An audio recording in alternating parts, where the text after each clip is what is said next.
Here we are, day 3 of the Sanding Ovations Masters Cup competition. Another beautiful 80-degree day in Treasure Island, Florida. And we're with plot number 6, and that's Pavel Milnikov from Moscow, Russia. He's made quite a bit of progress from yesterday. It's starting to take shape. A lot of dimension, a lot of beauty. He's working on the face now.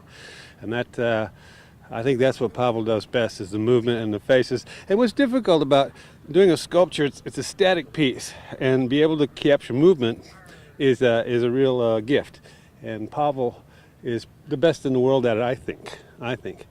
And of course, he'll be putting $20 in my pocket later, but because I am the head judge, you know. Every day I need to do it. Every day. How's everything going, Pavel? It's going well.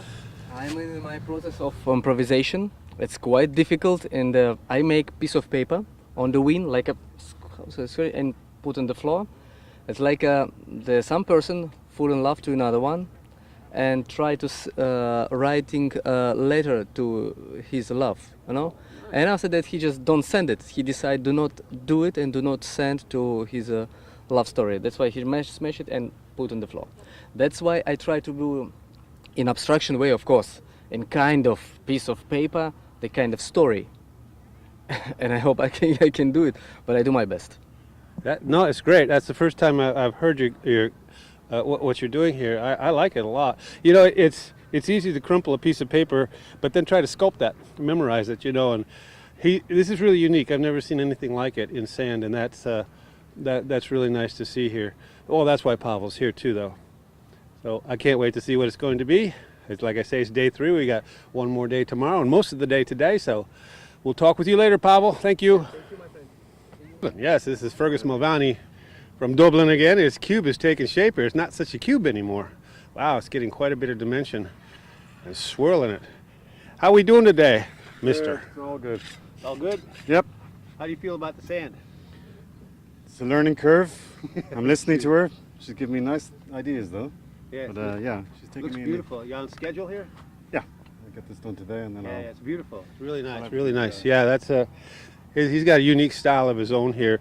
He's like I said before, you know, this is new sand to a lot of the sculptors here. We have 6 new sculptors, and it's coral sand. It's a little gritty, and it's very difficult to get smooth, but it's strong. You have a lot of faith in it because we know it's not going to collapse. So, well, we'll see what he has tomorrow when we talk with you. Carry on, soldier.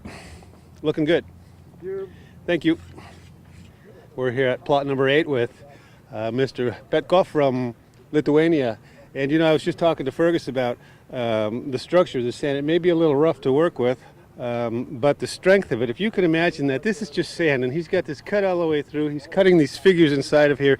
This is a lot of weight here being held up by relatively nothing. It's really goes against the laws of gravity, and it's going to be a phenomenal piece when he finishes up here. You have any thoughts about this thing, Mr. Petrus? Yes, it's a phenomenal thing. It's a phenomenal thing, yes it is.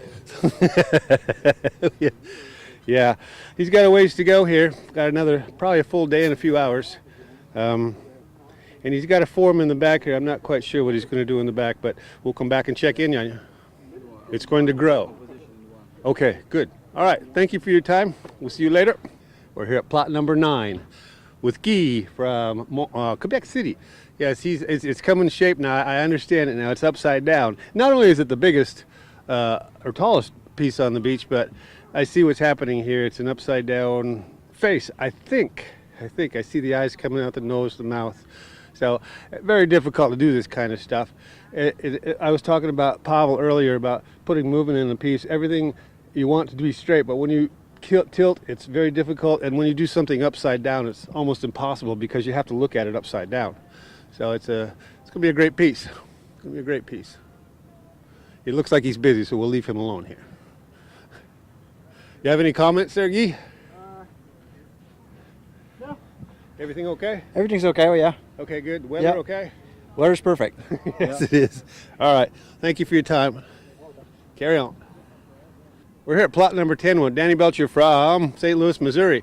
You know, this is what we call the pound up here. This is compacted in these wood forms. We take the wood off, and it's very hard. But Danny's doing another technique here we call wet pack, and it's just taking some sand, getting it wet, and putting it on top here and kind of patty caking it down to make it squish and stick. And this coral sand will turn hard as a rock. This is of course harder than this, but it's a really nice easy way to get more mass to your piece. And yeah. Yeah, because well, like sometimes my general pound up took up so much sand, so I carved a lot away. Then what I carve away, I want to use somewhere else. So it's trying to make use of all the sand. So taking away, adding to it. So well, that could be very important because one of the criteria here is usage of sand. What? Yes, you know that. So, and so it could be. It's very important not only in the points process, but it could be what breaks the tie in this competition. So that's a good idea. Carry on, Daniel. Thank you. Sure. Thank you.